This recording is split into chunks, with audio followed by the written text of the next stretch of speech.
Hi, welcome back to CrossTalk podcast. I'm Tomoya. Hi, I'm Andrea. Today we are going to talk about invisible work. All right. So I heard there's going to be a TV drama shoot right in front of our workplace soon. Yes, I heard that too. And I started thinking about the people working behind the scenes. Oh, yeah. I'm sure there'll be a huge crew. Right. Yeah. Right. So on TV, we only see the actors. That's true. And behind the scenes, there's many people doing some very important work. Yeah, that's very true. Yeah. I noticed that you can kind of get a feel for that. For example, if you go to watch a movie and after the movie finishes, the credits roll. And some movies that have a big cast, the cast is the cast, but some movies that are really very large scale production have a huge list of people that work in the background doing things that we don't see and we don't really know what their job is, right? Right. And I believe every job has this. Like invisible people in the background. Right. Yeah, invisible work. Yeah. That's what we're going to talk about today. Oh, interesting topic. So I think invisible work has a few different types. Okay, like For what? example, planning, Okay. maintenance work. Yeah, there is a lot of invisible work actually to make a podcast, Right. right? Especially for me, for us, Well, for you especially, yeah, actually. scheduling is very difficult. Well, actually, it's not now. I think when we first started making our podcast, we didn't have a set schedule. We would just record when we could find the time, like during the week. But like as we started to become busier with like teaching English, which is my other job, I had less and less time, right, to record. And so actually, I decided we should set this time every week so that we don't book in other kinds of work. Right. So that was actually not that difficult. Yeah. Yeah. And then that gives you enough time to edit and get ready. Right. I mentioned fixing things is also a very important task and job.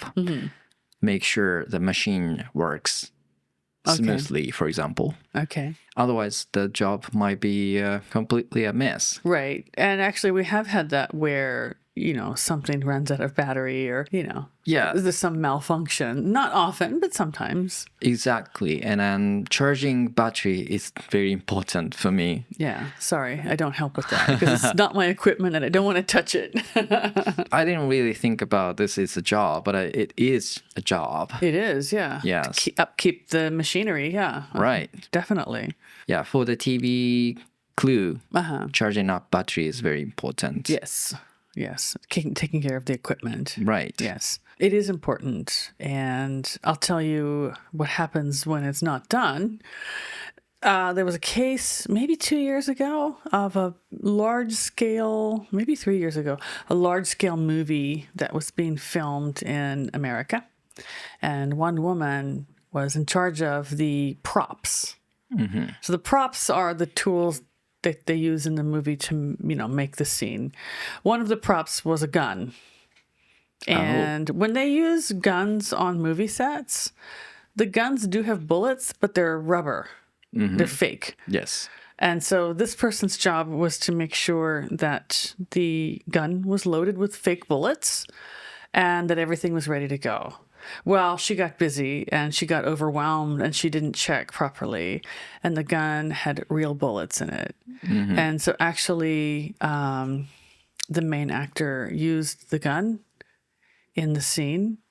And the scene was, shooting another character or, shooting the gun off anyway. So he shot the gun off and it hit someone and it killed the person. And so this is an extreme example, but like if you don't take care of your equipment, sometimes accidents can happen, right? Yeah. And it was a famous actor, actually. He had to go to court and have it ruled as an accident. It was a big mess. Yeah, I know this news. Yeah. Yes. I think the woman that died was not an actress. She was some other staff member, on the scene.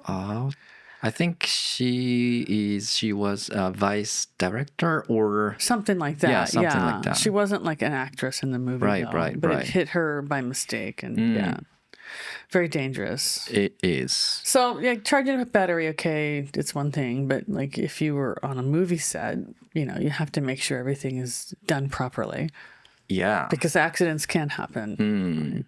When it comes to a real movie filming or editing, you must have some substitute. I mean, it's you must have extra camera batteries and Like backup equipment, right? Yeah, things like that. that's true. Yeah. And then once we had a malfunction on our SD card, and I couldn't extract data from it, Okay. and ended up I've lost one episode. Because there was no backup, right? Right. Uh-oh. Right. Accidents happen, right? Right. Okay. So what are some other kinds of invisible work that you do for this podcast? I would say editing is very important. Okay. And Yes.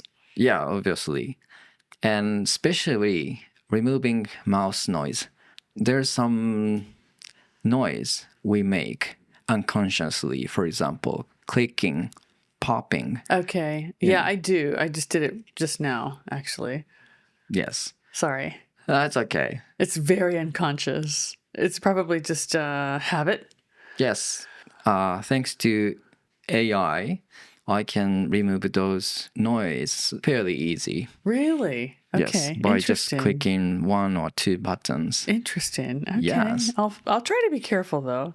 No. It's natural things, so you can't control it, right? I mean, I could try to control it, but I can't control everything 100%. No one can. But it's very important when it comes to podcasting. Yes. And I wondered because I've done narration work for other recording companies around here, like local companies. And I wonder if there is that issue with mouth noise or breathing. Breathing noises. Yeah, breathing noises also, yeah. Sometimes I breathe hard from my nose. So Oh, really? I blown up microphone sometimes. But like in real life, because you're not speaking in a microphone every day, like, I never noticed that. It's probably just a sound that the mic picks up. Yes. Okay, well, how about this? If you guys would like to talk more with us about invisible work and how we do the podcast, please join us for our live stream on Thursday night, probably around 6:30 or 7 Japan Standard Time on YouTube. And we can talk about this with you next week. Okay, so since we live in a result-driven society, we have this word, Seikabutsu. Seikabutsu. Yeah, I've heard this before. Yes. In Japan, we use this word often, especially on business. Yeah, I've heard this in business settings too. Yes. It means the final thing you produce. Right, the results of your work. Where are the results? Right. We don't care how you got the money. Just show us how you got it. Just show us the money. Yes. Some people say output. Output. Yeah. Okay. How do you say Seikabutsu output in English? I would tend to say probably results Results. or end product. That sounds more casual, I guess. Yeah, output works though too. It depends on what kind of business you're talking about, though. Yeah. I would tend to say results or end product. I have also known this word, what you got. That's very casual. Yeah. Very casual. Yeah. I'll show you what I got. Yes. I'll show you what I've got. So, for example, if I ask you, what's today's topic? What are we recording about? What are we talking about? You might say, I'll show you what I got. Yeah. I'll show you what I've made, and then we can tweak it or we can discuss it or whatever. Yeah. But it doesn't necessarily mean the final end product. It means what you've come up with so far. Okay. Yeah, a little bit of a different nuance than results. Yeah. Let me ask you one question. Sure. What kind of a work do you wish people would say thank you for more often? Okay, like invisible work that I do? Yeah. I would say 2 points. One, like professionally, I actually spend a lot of time preparing for the lessons that I teach my advanced students. And I don't think they realize how much time and effort goes into like choosing the teaching material for them. For some of my advanced classes, we use basically real newspaper articles from a real newspaper. And it takes quite a few hours, actually, to go through and read. Usually I read 3 newspapers and pick something from one of them. It takes a long time to go through 3 newspapers, though. And I don't think they realize that. Okay. And then after I choose the article, if it's not really well written, sometimes I'll edit it a little bit or make it a little bit shorter if the writer repeats themselves within the article several times. So I have to edit it then a little bit. The second thing would be like personally, I think as a woman, housework gets taken for granted. That's very important. Yeah, like cooking and prepping meal. Like prep takes a long time. Cooking and prepping meals, clean up, and then just cleaning up after the family. Like no one ever really says thank you, except my son will say thank you every morning when I make his lunch. I make his bento. He says, Mainichi arigato, or o bento arigato. Yeah, but he's the only one. Okay. Yeah. Speaking of this housework, cleaning bathroom is also very important, and then people didn't pay attention to it. No, they don't even notice it when it's dirty. I don't think men. I only live with men. I'm the only woman in my family. I don't think men really notice. Yes, of course. Yeah, but then like recently, my husband started helping a little more with the housework because he has more free time than I do. And he's very like urusai about it. He's like, arigato wa, kansha wa. And I would never, ever, ever dare ask someone to say kansha wa, arigato wa. But he's very demanding about it. But, when I do it, he doesn't say thank you. But he demands that I say thank you. Okay. So there's this kind of power imbalance in my family. Yeah. So he need a appreciation. Yes. Okay. Yes, but none is given back. So very, very few times. He's a little bit demanding. He's Showa. He's a Showa era person. Yeah. Okay. That's why.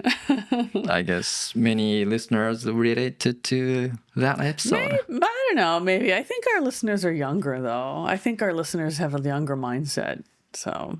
Okay. Yeah, of course. I hope so anyway.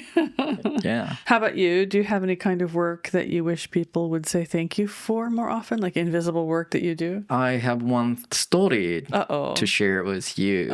It's about someone different. Okay. This happened around New Year. And I saw a cleaner working at station late night. It was really cold. And most people just, walking and passed. I thanked him as I leaving. That's nice. Because he was cleaning the toilet. That's nice. For everyone. I think his work is underappreciated. So I wanted to show one tiny little bit of respect to this guy. That's nice. Actually, I do that too at one of my other workplaces. There's usually someone cleaning the bathroom, and I always say, "Itsumo arigato." That's what I got. Okay, that's good. That's a good story. Yeah, thank you. I'm all teary-eyed now.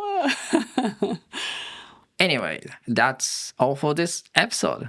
Okay, we'd like to hear from you guys. What invisible work do you do that people don't notice? Send your answers on Instagram or Spotify. We might feature your comments in a future episode.